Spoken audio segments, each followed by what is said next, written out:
What is up, all my dorks, nerds, geeks, and gamers? It's your host, Ghost here, and you're watching a brand new episode of Dorks in Movie Minute. Today we're going to be discussing and reviewing Moonknight episodes 3 and 4, continuing on with our journey of this series in the MCU, something we've never seen before, something totally different and crazy.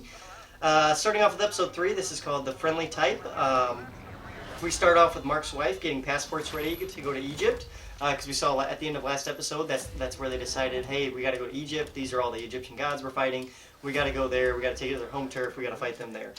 So she gets them all ready, and she goes to Egypt to help Mark get the scarab and be his partner there. We then cut to Ethan Hawke's character, who is leading his group through the desert using the scarab that he took from Mark last time. They end up finding the tomb of Amet, and they decide to, we're going to start digging him up, and we're going to, take control of Amet and bring him back to life, and her, whatever it was, the alligator god. To bring this story forward and start, getting what they need done. We then cut to Mark, who is, he ends up driving this taxi. He sees these goons. He gets attacked by these goons. We see a big sword fight with Mark. Mark ends up taking these goons out. Fun fact about these goons, if you look really closely on the goons, the one with the jacket on the back of his jacket, you do see Kang's symbol. So I don't know if Mark knows, or if this is Stephen Grant, or if this is the third personality. If they know that Kang is coming and that there is a greater threat and they're not telling him, so maybe that'll tie into season 2, and maybe that's why we had this scene of Mark fighting these 3 swordsmen in Egypt. We then cut back to Mark. Once he loses control, he blacks out. We then cut back to Steven in the taxi, who sees the guys. He chases the guys down. And before he can confront the one with the King jacket, with the King symbol on the back of his jacket, he ends up killing himself and falling off the cliff. And it's very funny because of Khonshu. He's like, I really thought he would talk this one before he falls off the cliff. Great scene. It works really well. We then get the moon god, who gets Khonshu gets summoned before the other gods to be judged. For what he's doing with Steven and Mark and how he's manipulating them and all this other stuff. The other gods see them as him manipulating someone who is broken, which is not completely wrong, because later on down the line, I believe Khonshu in the next season will be more of a bad guy. Khonshu is not a good god. He uses people, he uses them for what he needs to be done, and that includes Mark and Steven. He is not their friends. He is there to use them as much as he can until they pass away or are not needed anymore. That's Khonshu. So yeah, he's basically getting harped on by these other gods. He has one ally god who wants to help him, who later ends up helping Mark's wife become the Scarab Queen later on down the line. But we'll talk about that later. He gets the meeting, but then Ethan Hawke shows up, and he basically points out this kid's broken. Mark and Steven, they can't even talk to each other, much less have a god in control of their body. And the gods believe him, and that's when basically they tell Khonshu, don't do anything more. Don't use your powers anymore. Don't help them, and don't try to get in our way for anything, because you're basically breaking the rules and we're not.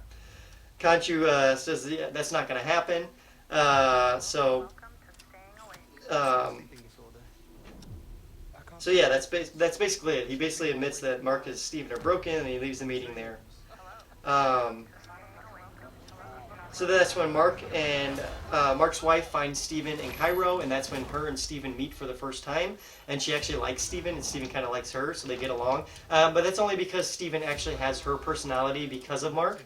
And that's how he created Steven, was through her personality, and after all the years of abuse of his mother and everything else.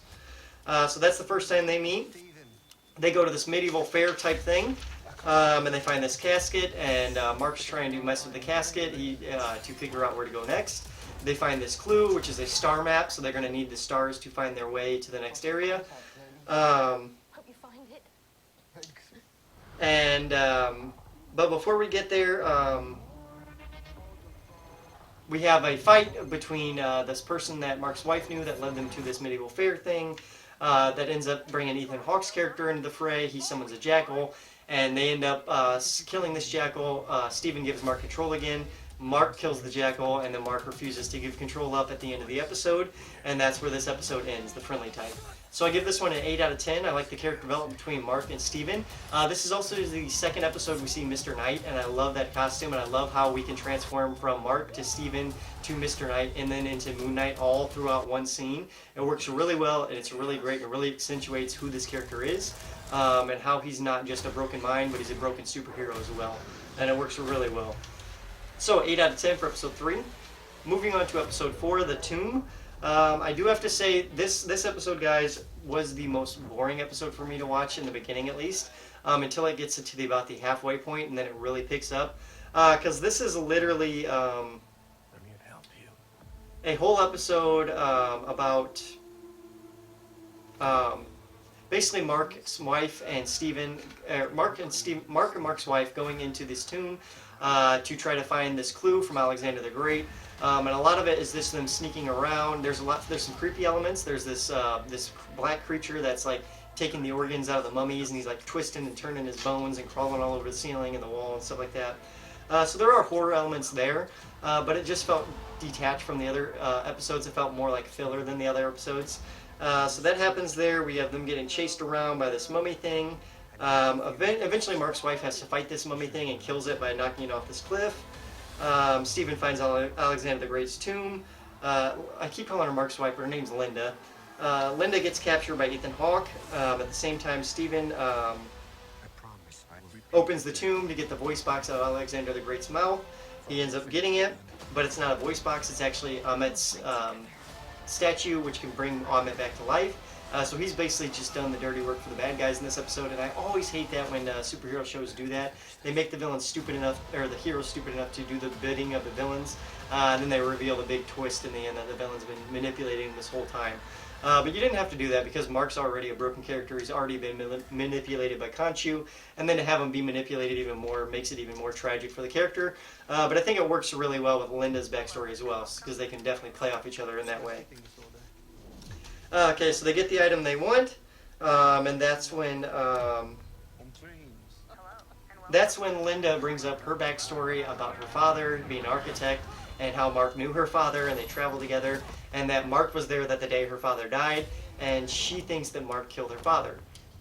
He admits that he didn't kill him, but he didn't help him in any way. She saw his father snap and kill everyone in the crew, and he's the one that got away from it, and he ended up dying in the process. So she kind of blames him for that, and it adds some turmoil between him and Steven, or her and Steven. And then Ethan Hawke shows up and basically tells him to give him the statue. Steven does. We have to remember Khonshu is gone at this point because they used the star map last episode. He used the sky. He gets banned from the gods, and they destroy Khonshu and put him into a statue. And now the only way to get him back is if they get this statue and you do this spell and bring Khonshu back. So Khonshu's gone at this point. So when Ethan Hawke pulls out a pistol and tells his men to shoot Steven, they do. Steven gets shot and he dies. He ends up going to this insane asylum, which completely blows your mind and changes the trajectory of the show. Because you start to see all these other side characters in this insane asylum with him, and you're thinking, was this all fake? Was this all real? Who knows what's going on here? But this actually ties heavily into the Egyptian gods of the MCU and how they can manipulate the afterlife and everything else. So yeah, he did die, and this is his version of the afterlife.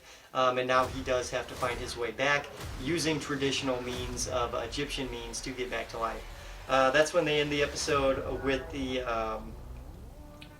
we get the end of the episode with this hippo showing up and basically scaring the crap out of Mark and Steven, who are now actually together for the first time, interacting with each other, and that's where this episode ends. I give this one an 8 out of 10 as well. Actually, a 7 out of 10. I give episode 3 an 8 out of 10, episode 4 a 7 out of 10. Either way, very good episodes, very strong episodes, and they both have character development in their own rights. But I think I prefer episode 4 when it goes to the asylum more than I did when they were exploring the tomb and really dragging things out from there. That's the only slow part I found about Moonknight so far that I haven't liked, was the episode 4 of the tomb, as that first half. Other than that, the rest of the series has been amazing. But let me know down below what you guys think of Moonknight episodes 3 and 4. Did you guys enjoy them or not? If you did, make sure you like, subscribe, or share, and let me know some of the things you did like about the show down below. And until next time, guys, I've been your host, Ghost. Thank you for sitting through another episode of Dorks Movie Minute, and I'll see you next time. Adios.